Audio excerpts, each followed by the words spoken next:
right, welcome everyone. This is ZenLyke Productions Midwest Reel podcast.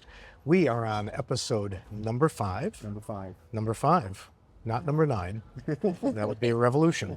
So, and so in our last episode, you may recall, we talked about scene location, and we went out and did some location scouting to find a cemetery that we are going to use for our upcoming short film, which we have called Space Between.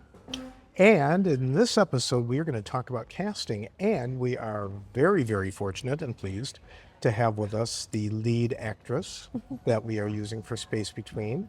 Please welcome, everyone, Ms. Tayla Anderson. Hello. Nice to meet or speak to all of you.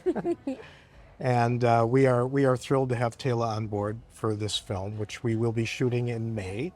It is December, 9th today? 10th? As we're shooting this? Okay. So we're actually 5 months ahead of when we'll be out there doing the shooting, but we've already got the cast together, which is fantastic. Anyway, so the Space Between is a short film about a void that can never be filled. The story idea was by Mr. Robert Jarzen. Screenplay is by Mr. Robert Jarzen with some small assists from me. Original music is going to be created by Yuri Rashkin and Teresa Wynn.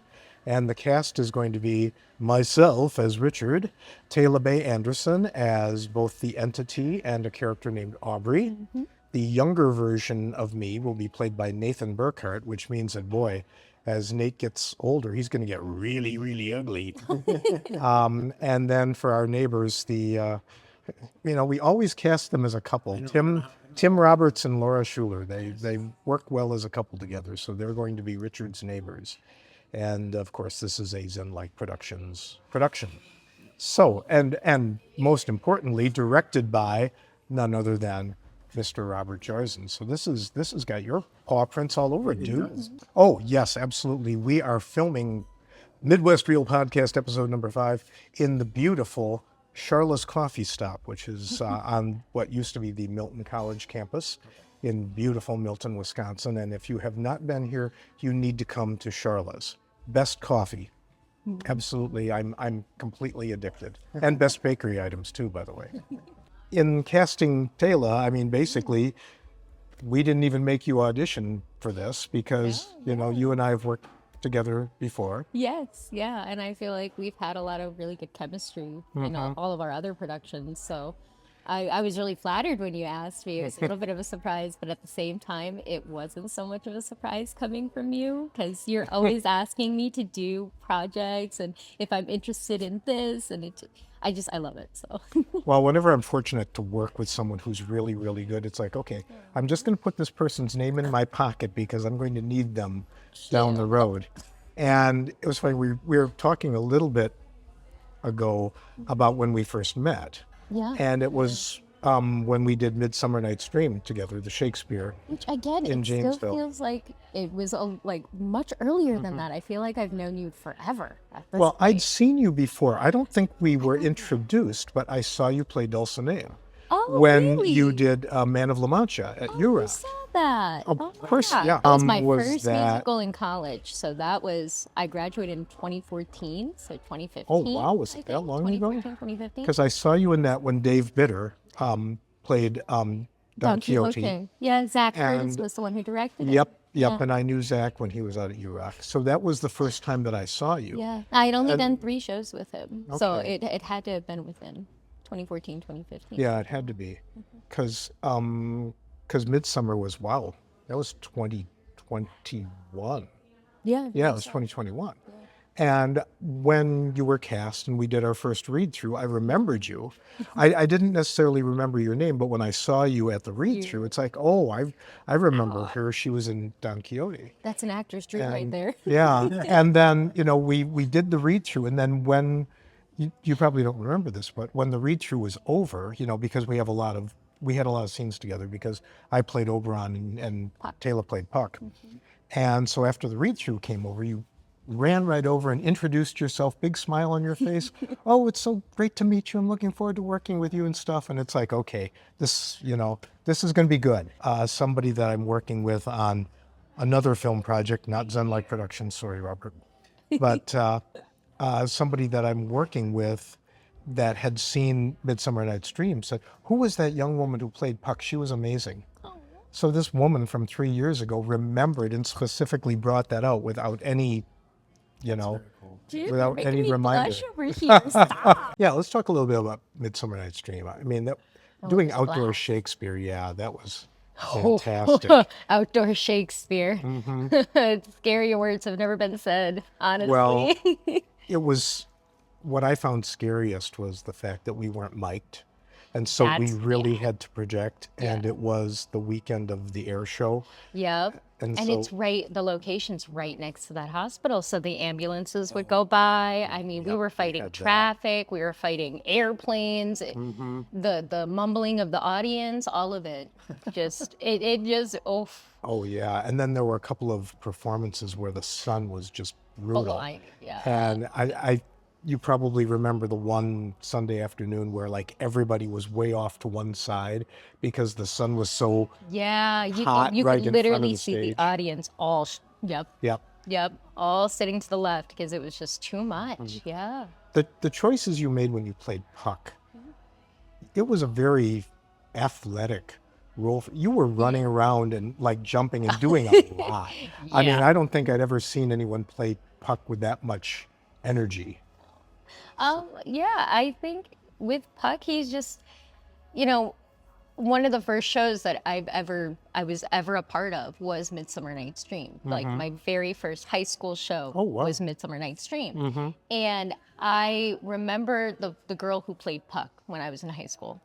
And she played the character just very, I don't know, it was mystical and mysterious almost. And I always, when I was auditioning for Puck, she was kind of lingering in the back of my head. And I think that's always a little bit of a thing that actors worry about, is copying other actors or Right. mimicking Yes. other performances. You want to create your own. And I wanted to make my own Puck, but I still wanted to keep that whimsical, like magical air about it. So I figured when those warm-ups we used to do Oh, at the yeah. beginning, Yeah. you'd have us shaking about and hopping around and throwing the hacky sack over and over. And it felt right to move and be like the wind. Puck has always been like the wind to me. Yes. So having that bit of energy, changing that little aspect for it, made the character my own, but still Puck. And I think that's kind of why I was just running around a lot, And it Big really open was memorable, space, I obviously. mean. It really worked. Our director for that show was Greg Wallendahl, who's Great. he's a perfect fit for directing Shakespeare. Now, Oh, yeah. some of the things that you did, I mean, were those choices you made that Greg said go ahead and roll with, or did Greg have suggestions for you on some things that you did, or? He he always wanted more. More, always more. You could never do too much. Like he said, he would tell you if you were doing too much. He would push you back, but more, more. So, I mean, there were definitely moments that there was definitely Greg, like, I want you over here at this moment. But for the most part, he was very much like, do what you want to do in that scene. Just stay in this general area. I want you over on the left side. You can do whatever you want over there, but I want you on the left side. So he was very open range with it. And I love that in a director. I love being able to just do my own thing, just, have that freedom as an actor to be creative and, feel the character out for itself. And I think that really brings the best out in actors. Yeah, Greg is very good at that. I remember I was, with our interplay, I mean, there's a few scenes where Oberon is very unhappy Yeah. with Puck. And there was one in particular where I'm really PO'd and grab you by the arm and kind of drag you out front to chew you out. And I was always scared to death I was going to hurt you. Oh, no. I feel like after every rehearsal we did, I'm like, that wasn't too much, was it? Are you okay? You know? Yeah. And the back slap, too. Yeah, that too. Whack me on the back. That too, but it made for hilarious pictures. Oh, it did. The It photos from definitely that. did. So, what has been your favorite role of all the things that you've done? I mean, would it be Puck? Would it be Dulcinea? Would it be something else? Oh, and by the way, Tayla also had a lead role in a play that I wrote that Janesville Little Theater did called Finding the Spirit, Yes. where you were an angel that, Esperanza. you know, we won't get into explanations, but she was an angel that was dressed like Rosie the Riveter. Yeah. And Spicy. I was a little spicy. and you were great. I just loved what you brought to that character. Thank you. We loved doing that show, and I honestly think we could have done a little more justice to it. But it was a wonderful show to do, and I loved working with everyone. Honestly, I don't think I could pick a favorite. Puck is definitely one that, like I said, it's almost full circle. It's the first show I ever auditioned for, and I got nothing. And then I finally, you know, it finally came back around. And how many times does that happen in life, right? Where that show happens again, where you live. You know? So you've done that show twice. Yes, I've done that show twice. Did you know I've done it 3 times? I did not. That is amazing. I was Theseus the first time I did it. Oh, wow. I was Bottom the second time. And then obviously I was Oprah. And when, did you have Puck in mind when you auditioned for that show? No. I actually went into audition as Hermia. Really? Yeah, I always wanted to play either Puck or Hermia, just because Hermia was one that, she was just a very fitting character, you know, very short, angry, you know, in the midst of this little love triangle. Yeah. She was just. She may be little, but she is fierce. Yes. Yes. And I've done the fight scene from that before for like just one of those little skits that you do in college.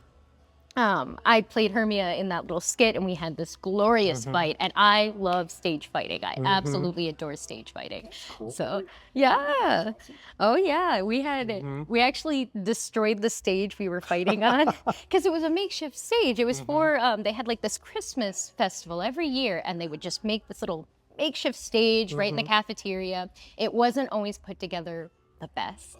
And in the midst of our fight, we were really getting into our stage fight, and we could feel the floor splitting underneath us. It was just, I mean, it made for an epic visual. It looked like the earth was eating us, but you know, for us who knew that this was not supposed to be happening, we panicked just a little bit. Was that Parker? No, that was at UROC. Oh, that was a UROC show. Okay. Yep, it was I think they called it the Madrigal Dinner or something like that. They stopped doing it a while ago. But yeah, so I went in to audition as Hermia because I didn't think I stood a chance as Puck, honestly. Wow. I really didn't. I knew there were tons of talented people in Janesville, in the Milton area, just in southern Wisconsin. There's tons of talented people. So I knew my chances were slim, especially because it's such a popular Shakespeare show.